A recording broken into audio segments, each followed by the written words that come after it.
guys. Hi.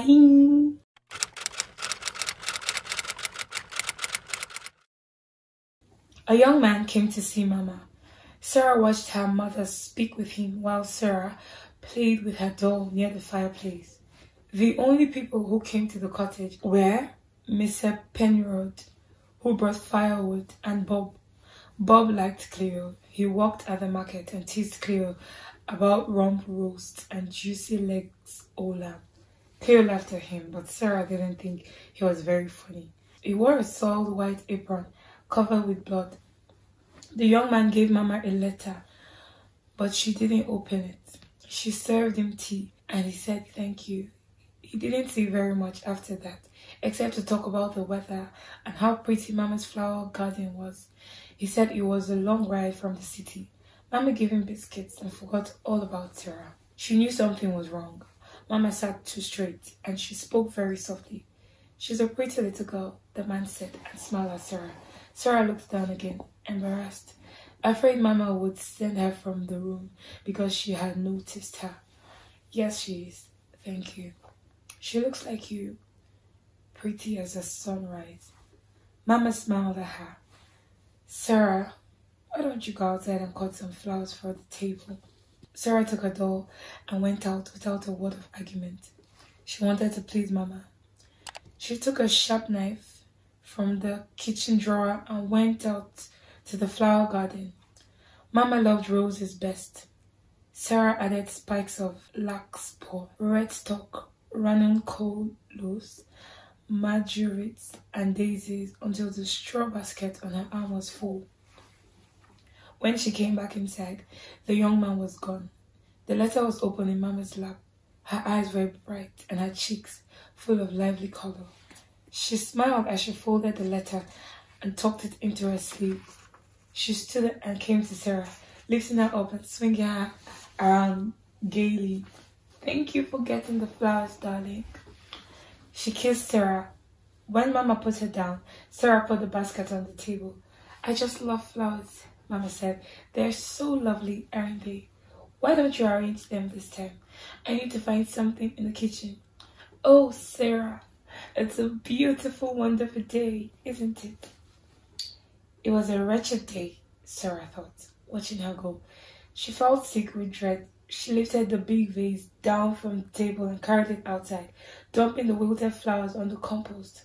She pumped fresh water and poured it into the vase.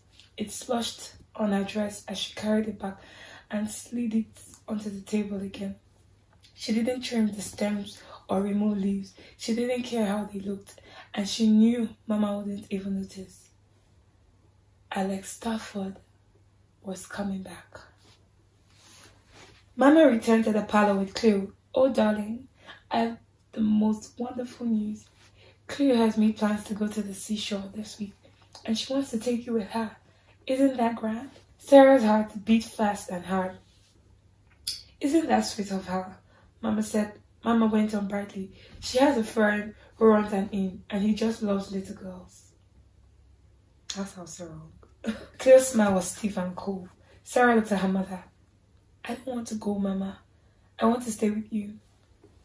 She knew what was happening. Mama was sending her away because her father didn't want her. Maybe Mama didn't want her now either. "Nonsense," Mama laughed. "You've never been anywhere but here, and you need to see something of the world. You'll like the ocean, Sarah. It's so lovely, and you can sit on the sand and listen to the waves. You can build castles and find seashells. Just wait until you feel the foam tickle your toes." Mama looked alive again. Sarah knew it was the letter. Alex must have written he was coming to see Mama. She wouldn't want another scene like the last one, so she was putting Sarah out of the way. She watched her mother's glowing face, her heart sinking. "Come on, darling, let's get you ready to go." Sarah watched her things being folded and stuffed into a carpet bag. Mama wouldn't wait to be rid of her. "Where's your doll?" Mama said, looking around. "You want to take her along with you?" "No." "Why not? You are never without your doll." "She wants to stay home with you." Mama frowned, but she didn't pursue it. Nor did she change her mind. Cleo came back for Sarah, and they made the mile walk to the town. Cleo purchased the tickets just as the coach rolled in. The driver took charge of the carpet bags and Cleo lifted Sarah into the couch. When the servant climbed in, she sat across from her and smiled. Her brown eyes were very bright. "We're going to have an adventure, Sarah." Sarah wanted to jump out of the coach and run home to Mama, but Mama would only send her back again. As the horses set off, Sarah clung to the window, peering out as the familiar houses swept past. The coach rattled over the bridge and traveled on a wood-lined road. Everything familiar to Sarah was quickly gone from sight, and she sank back against the bouncing seat. The further they went, the more desolate she felt. "We'll stay at the Four Winds," Cleo said, clearly pleased that Sarah seemed content to be quiet. She'd probably expected her to fuss. If she thought it wouldn't change Mama's mind, she might have done so. She'd never been away from Mama for more than a few hours, but Sarah had known it wouldn't change things. Alex Stafford was coming, and she had to go. She sat still and solemn. "They've fine food and decent rooms," Cleo told her, "and we'll be close to the sea. You can walk along a little grassy path and come to the bluffs. The soft pounds on the rocks. It's a wonderful sound, and the smell of the salt air is better than anything." Sarah liked home and the flower garden behind the cottage. She liked sitting beside the spring house with Mama, their bare feet dangling in the creek. Fighting tears, she looked out the window again. Her eyes smarted and her throat became raw from the road dust. The hours passed slowly. The hard pounding of the horses' hoofs made her head ache. She was tired, so tired she could scarcely keep her eyes open. But each time she closed them, the coach would lurch and sway sharply, frightening her awake. The driver stopped the coach once to change horses and make minor repairs. Cleo took Sarah to the back house. When Sarah came out again, Cleo was nowhere to be found. Sarah ran to the coach, then to the stables, and finally to the road, crying out Cleo's name. "Hush that sound! My heavens! What is the ruckus all about?" Cleo said, hurrying towards her. "One would think you were a chicken without your head, the way you're screaming about. Where were you?" Sarah demanded, tears streaming down her cheeks. "Mama said we were to stay together." Cleo's brows ached. "Well, excuse me, your ladyship, but I was having myself a mug of ale." She reached down and snatched Sarah's hand, leading her back towards the station building. The station manager's wife was standing in the doorway, drying her hands. "What a pretty little girl," she said, smiling at Sarah. "Are you hungry, sweetheart? You have time for a bowl of shepherd's stew." Sarah lowered her eyes, timid beneath the woman's scrutiny. "No, thank you, ma'am. And polite too," the lady said. "Come along, Sarah," Cleo said, giving her a nudge inside. The lady patted Sarah's back as she ushered her to a table. "You need to put a little meat on your bone, honey.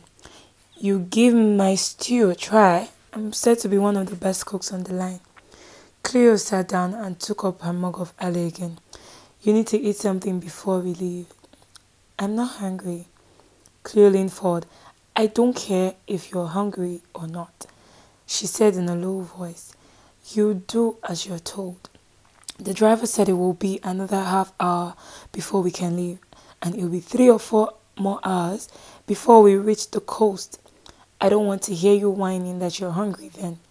This is your last chance to eat something until the Four Winds." Sarah stared at Cleo, struggling not to cry. Cleo sighed heavily, then reached out to pat her face awkwardly. "Just eat something, Sarah," she said. Obediently, Sarah picked up her spoon and began to eat. Mama had said this trip was planned for her, but even Cleo acted as though she were in the way.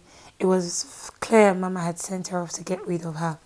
When they set off in the coach again, Sarah was quiet. She sat beside the window and stared out, her small hands clasped in her lap, her back straight.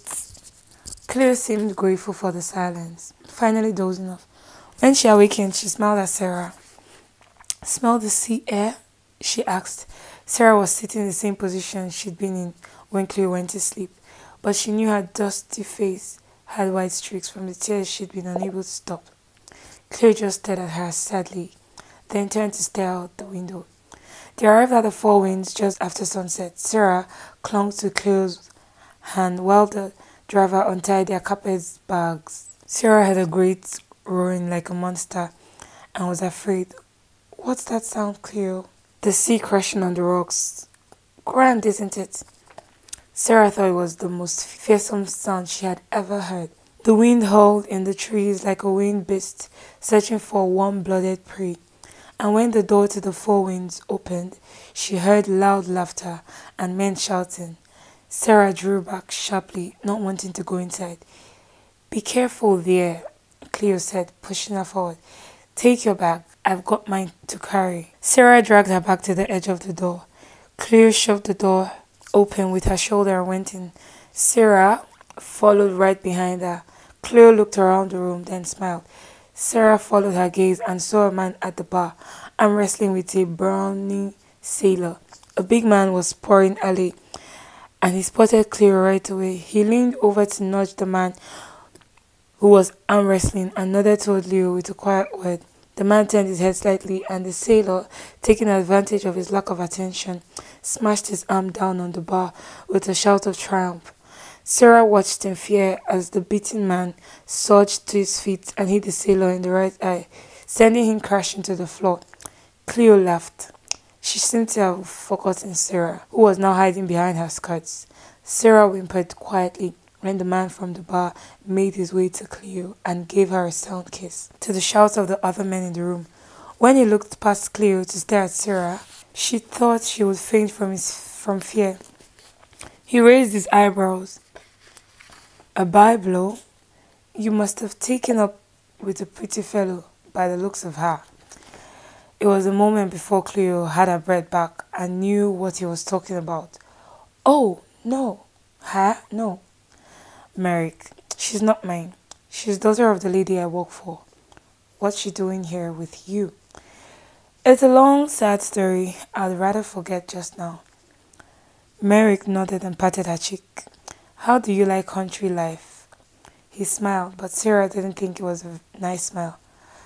Cleo tossed her head. It's everything I ever hoped it would be. He laughed and took her carpet bag. That's why you're back at the Four Winds, eh? He took Sarah's bag too and grinned boldly, laughing when she drew back from him, as though he were the devil himself. Sarah had never seen anyone like Merrick. He was very big and had black hair and a trimmed beard. He reminded her of the pirate story Mama told her. His voice was loud and deep, and he looked at Cleo as though he wanted to eat her up. Cleo didn't seem to mind. She paid no attention to Sarah and walked across the room. Sarah followed, too afraid to be left behind. Everyone was staring at her. Hey, Stump, give our Cleo a mug of ale, Mary shouted to the grizzled bartender, who welcomed Cleo with a wink and grin. Merrick caught Sarah around the waist and lifted her high, plunking her down on the bar, and some watered wine for this pale chick. He felt her velvet jacket. Your mama must be rich, eh? Her papa is rich, Cleo said. He's also married. Oh. Merrick gave Cleo a mocking grin. So that's how it is. I thought you were after respectable work. It is respectable. No one looks down their nose at me. Do they know you worked in an alley house for 5 years before you decided to improve your station in life? He slid his hand down her arm. Not to mention a little work on the side. Cleo glanced at Sarah, then brushed her hair away. May knows. She's not one to look down on others. I like her. Does this little mite look anything like her? Spitting image. Merrick chalked Sarah's chin and stroked her cheek. Eyes blue as violets, and hair like an angel. Your mama must be mighty pretty if she's anything like you. I'd like to see her. Cleo stiffened, and Sarah thought she was angry. She wished Merrick would leave her alone, but he kept stroking her cheek. Sarah wanted to get as far away as she could from this awful man, with his black beard and dark eyes and mean grin. Leave her alone, Merrick. She's scared enough as it is without you teasing her. This is her first time away from her mama. He laughed. She does look a little white around the gills. Come on, mate. I'm harmless. Drink up. He pushed the mug of watered wine to her. That's it. A little of this, and you won't be scared of nothing. He laughed again when Sarah grimaced with distaste. Is she used to something better? She's used to nothing, Cleo said. And Sarah was more sure now that she was angry. Cleo didn't like it that Merrick was paying so much attention to her. She looked at Sarah, clearly annoyed at the way she was reacting to Merrick. Don't be such a coward. He's all wind and little else. Old Stump and the others at the bar laughed. Merrick with them. Sarah wanted to jump down and run away from the loud voices, the laughter and the staring eyes. She gave a soft sob of relief when Cleo reached out to lift her down, then took her hand, guiding her to a table. She bit her lip when Merrick followed them. He pulled out a chair and sat down. Whenever the mugs got empty, he ordered more. He made jokes and Cleo laughed a lot.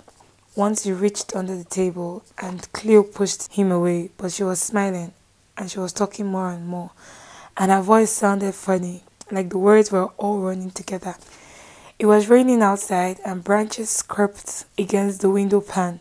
Sarah was tired, her eyelids so heavy she could hardly keep them open. Merrick raised his mug again, mites dragging her sails. Cleo touched Sarah's head. Cross your arms on the table and smile a while. Sarah did as she was told, wishing they could leave. Cleo obviously wasn't ready to leave. She seemed to be having a good time, and she kept staring at Merrick and smiling in a way Sarah had never seen her smile before. Why'd you have to bring her to the Four Winds? Merrick said. Sarah kept her eyes closed, pretending she was asleep. Because her mama is entertaining her fine papa, and they both wanted her out of the way. Cleo's words were cold. Don't do that. Don't? He laughed now. You know it's what you came for. What's the matter with those country boys? Nothing. One's after me to marry him. Let's go upstairs and talk about why you came back here. What am I supposed to do with her? I was so angry when May stuck me with her. Tears pricked Sarah's eyes and her throat closed up. Didn't anyone want her anymore? Seems to me it'd be easy to farm out the pretty little thing. Somebody ought to want her. That's what I told May, but she says no. She trusts me. The only thing she's got when her man isn't around to play house is this child. About the only thing May knows is how to look pretty and how to grow flowers. I thought you said you liked her. I like her well enough. But anytime His Majesty decides to call, guess who gets stuck with her Bible? It gets tiresome. Dragging a child around with you, especially one that doesn't even belong to you. Merrick chuckled. Well, why don't we just toss her off the point? Maybe her mama and papa would see it as a favor. Might even give you a bonus. Sarah's heart pounded. That's not funny, Merrick. Cleo's sigh was heavy, annoyed. I'd better wake her up and put her to bed. She's had a long day. She nudged Sarah, who looked up in relief. Cleo took her hand. Come on, we're going up to bed now. Say goodnight to Mr. Merrick.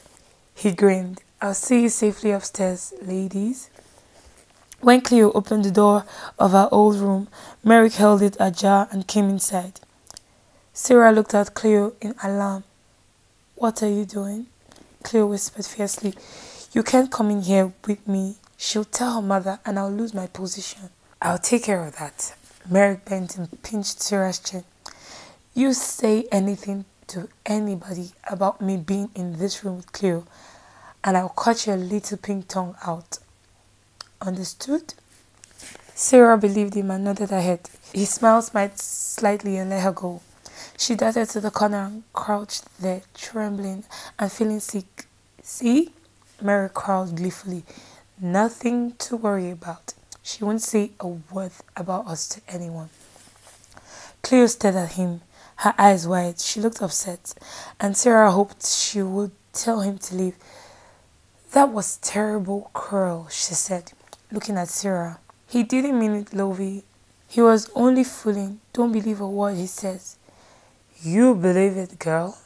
I wasn't fooling at all. He cut clear to him. Cruel?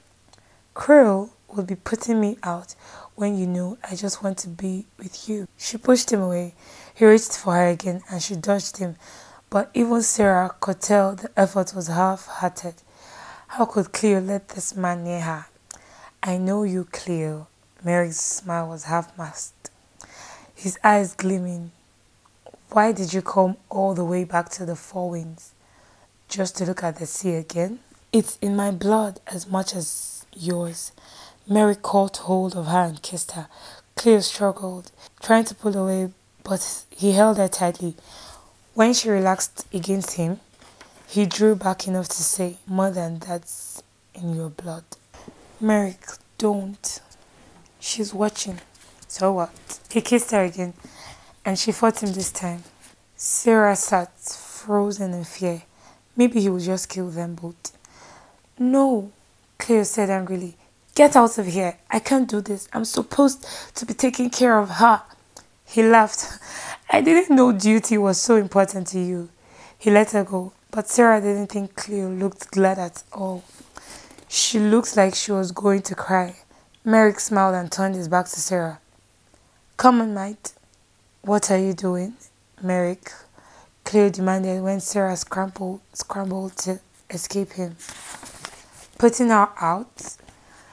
It won't hurt her to sit in the hallway a while. And don't say no. I know you too well. Besides, she'll be right outside the door. No one's going to bother her. He dragged the blanket and pillow from the bed and motioned to Sarah. Don't make me come get you. Sarah didn't dare disobey. She followed Merrick into the hallway, watching as he dumped the blanket and pillow in the darkened corridor. Something large scurried down the hall and hid in the darkness. She stared at him, wide-eyed. You sit right there and don't move. If you don't stay put, I will find you and take you down to the sea and feed you to the crabs. Understand? Sarah's mouth was dry and she couldn't make any words come out, so she just nodded. Cleo came to the doorway. Merrick, I can't leave her out there. I saw a rat. She's too small for the rats to bother with. She'll be fine. He patted Sarah's cheek. Won't you? You stay out here until Cleo fetches you. Don't you move from this spot until she does. Yes, sir. She stammered, her voice catching in her throat. See? He straightened and turned Cleo around, pushing her back into the room. He closed the door firmly behind him. Sarah heard Merrick talking and Cleo giggling. Then she heard other sounds as well, and she was afraid. She wanted to run away from the sounds they made, but remembered what Merrick had said he would do to her if she moved. Terrified, she covered her head with a dirty blanket and pressed her hands over her ears. The silence that followed grew heavy. Sarah picked down the darkened corridor. She felt eyes watching her. What if the rat came back? Her heart was like a drum. Her whole body rocked with its beats. She heard soft scratching and drew her legs in tight against her body, staring into the darkness, terrified of what lurked there. The door clicked open and she jumped up. Mary came out. She pressed herself back, hoping he wouldn't notice her. He didn't. He had forgotten she existed. He didn't even glance at her as he went down the hall and stairs. Cleo would fetch her now. Cleo would bring her out of this dark corridor. Minutes passed, then an hour, and another. Cleo didn't come out for her. Curling in the blanket and pressing against the wall, Sarah waited, as she had waited for Mama that day when Alex had come. Cleo's head ached when she awakened with the sunlight on her face. She had drunk too much early last night and her tongue felt swollen. She stretched out her hand, but Merrick was gone. It was like him. She wasn't going to worry about it now. After last night, how could he deny he loved her? She needed coffee. Rising, she washed her face and put on her clothes. Opening the door, she saw the child huddled in the cold hall, her blue eyes darkly shadowed. "Oh," Cleo said faintly. She had forgotten all about her charge. Fear and guilt attacked her. What if Mary found out she'd left her daughter in a cold, dark corridor for an entire night? She picked Sarah up and carried her into the room. Her little hands were like ice and she was so white. "Don't tell your mama," she said tearfully. "It'll be your fault if she lets me go." She grew angry to be put in such a precarious situation. Her position depended on the silence of a child. "Why didn't you come to bed last night the way you were supposed to? Merrick told you to come back inside when he left." "No, he didn't. He said not to move until you fetched me," Sarah whispered wretchedly, beginning to cry at Cleo's anger. "Don't lie. I heard him. He didn't say that at all." Sarah cried harder, looking confused and frightened. "I'm sorry, Cleo. I'm sorry. I'm sorry." The little girl's eyes were wide and red-rimmed. "Please don't tell Merrick. Don't let him toss me off the point or feed me to the crabs like he said he would." "Hush. Stop crying," Cleo said, calming down. "Crying doesn't do any good. Has it ever done your mama any good?" Filled with remorse, she pulled Sarah into her arms and held her. "We won't tell anyone. We'll keep it between the both of us." Merrick didn't come back to the Four Winds, and Cleo got drunk that night. She put Sarah to bed early and went back down to the bar, hoping he would come in later. He didn't. She stayed a little longer, laughing with other men and pretending she didn't care. Then she took a bottle of rum upstairs. Sarah was sitting up in bed, wide awake, her eyes huge. Cleo wanted to talk. She wanted to vent her spleen on Merrick. She hated him for breaking her heart again. She had let him do it to her so many times before. When would she learn to say no to him? Why had she come back? She should have known what would happen, what always happened. "I'm going to tell you God's truth, little girl. You listen good." She took a long drink and swallowed down the tears and misery and let the bitterness and anger rise and flow. "All men want to do is use you. When you give them your heart, they tear it to shreds." She drank more and her voice slowed. "None of them care. Take your fine papa. Does he care about your mother? No." Sarah dug frantically beneath the covers and plugged her ears. So the little princess didn't want to hear the awful truth? Well, that was just too bad. Furious, Cleo dragged the blankets off her. When Sarah scrambled away, she grabbed her by the legs and grabbed her back. "Sit up and listen to me." She pulled the child up and shook her. Sarah squeezed her eyes shut and turned her face away. "Look at me," Cleo raged, not satisfied until she obeyed. Sarah stared at her with wide, frightened eyes. She trembled violently. Cleo eased her grip. "Your mama told me to take good care of you." She said, "Well, I'm going to take care of you. I'm going to tell you God's truth. You listen and you learn." She let go and Sarah sat very still. Glaring at the little child, Cleo dropped into the chair by the window and took another swing of rum.